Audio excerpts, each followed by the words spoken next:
High friends, welcome to யாஷிகர். இவ்வளோ pain இருக்கா இந்த நடிகை கிட்ட அப்படின்ற மாதிரி இப்போ ரீசெண்டான ஒரு இன்டர்வியூ ஷிவாங்கியோடது பார்த்த உடனே ரொம்ப எவ்வளோ வலி வேதனை அனுபவிச்சிருக்காங்க அப்படின்னு தெரியுது.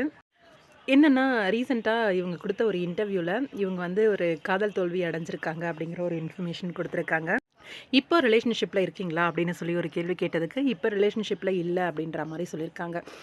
ஆனால் ப்ரீவியஸாக இருந்தீங்களா அப்படின்னு சொல்லி கேட்டதுக்கு ஆமாம் ப்ரீவியஸாக ரிலேஷன்ஷிப் இருந்துச்சு அப்படின்ற மாதிரி, ஆனால் பிரேக்கப் ஆகிடுச்சு அப்படிங்கிற மாதிரி ஒரு விஷயத்த வந்து சொல்லியிருக்காங்க. ரொம்ப வலியும் வேதனையும் கொடுத்தது அந்த பிரேக்கப் எனக்கு அப்படிங்கிற மாதிரி.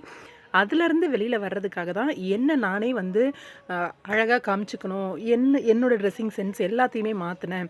ஆனால் பட வாய்ப்புக்காக நான் வந்து இதெல்லாம் பண்ணுறேன் அப்படின்ற மாதிரி நிறைய ட்ரோல் பண்ணாங்க அப்படின்ற மாதிரி, எல்லாத்தையும் கடந்து வர வேண்டி இருந்தது அப்படின்ற மாதிரி சொன்னாங்க.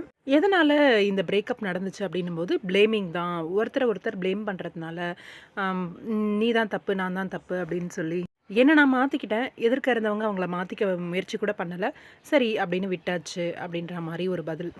ரொம்பவே ஸ்ட்ராங்கான கேர்ள் தான். எப்போவுமே சிரிச்சிட்டே இருக்க நம்ம ஷிவாங்கிக்கு மறுபக்கமாக இப்படி ஒரு சோகமும் இருக்குது அப்படிங்கிறது கொஞ்சம் வருத்தம் தான். ஆனால் அவங்க என்ன சூழ்நிலையில் இருக்காங்க அப்படின்னு கூட தெரியாமல் நிறைய இந்த ட்ரோல் பண்ணுறாங்க பார்த்தீங்களா, அதுதான் அதில் கொடுமையே அப்படின்னு சொல்லணும். ரொம்பவே ஸ்ட்ராங்காக இப்போ வந்து வெளியில் வந்துட்டாங்க ஷிவாங்கி. வாழ்த்துக்கள் ஷிவாங்கி, நிறைய ப்ராஜெக்ட்ஸ் வந்து நீங்கள் பண்ணணும், காத்துக்கிட்டே இருக்கோம்.